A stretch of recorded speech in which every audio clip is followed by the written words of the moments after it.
पीर पठान सादे से थे, सादे जुमले बोले। पीर पठान ने कहा बेटा एक नसीहत जरूर करूंगा, अमल जरूर कर लेना। बोला क्या? का खुदा को अपने से बड़ा समझना, खुदा को अपने से बड़ा समझना। और अगर ये नहीं कर सकते ना तो इतना समझना कि खुदा तेरे लेवल का है, अपने बराबर समझना, अपने से कम नहीं समझना। अच्छा, इस बंदे को ये नसीहत समझ ही नहीं आई, सबसे गुजर गई। खैर चला गया, कमरे में चला गया, वो पीर साहब के घर का खाना भी आ गया और लंगर का खाना भी आ गया। अब ये खाना शुरू करने लगा तो दरवाजे पे दस्तक हुई और दरवाजे पे उसको फकीर ने कहा कि अल्लाह के नाम पर दे दो। अब इसने सोचा, इसने बोला क्या करूं भाई, ये लंगर का आया है, ये दाल है, ये पीर साहब के घर से आया है, ये मुर्गी है या जो भी गोश्त था।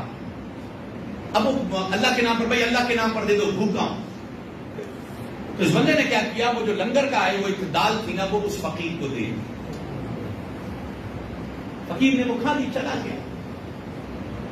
सुबह हो गई, तहज्जुद का वक्त हो गया, तहज्जुद के लिए भी उठाया, फजर हो गई, सूरज निकल गया, हम ये इजाजत चाह रहे हैं। पीर पठान से कहा इजाजत दे दे, हम अभी जाएं। कहा ठीक है। तो जाने वाले ने, वो शख्स ने कहा हजरत रात को आपने एक नसीहत की थी कि खुदा को अपने से बड़ा समझना, अगर बड़ा नहीं समझ सकते तो अपने जैसा तो समझना, ये भी नहीं समझ सकते, निचला नहीं समझना। पर ये आपकी बात समझ में नहीं आई। पीर पठान ने कहा कि रात जब फकीर तुम्हारे पास आया था, मैंने तुमसे कहा था कि खुदा को अपने से बड़ा समझना, या बराबर ही समझ लेना। फकीर ने खुदा के नाम पर मांगा था, अल्लाह के नाम पर। अगर तुम्हारे नजदीक खुदा सबसे बड़ा होता तो सबसे अच्छी चीज दे देते। अच्छा नहीं दी, अपने जैसा बराबर ही समझ लेते तो साथ बिठा के खिला देते, कि जो तुम खाते वो भी खा लेता।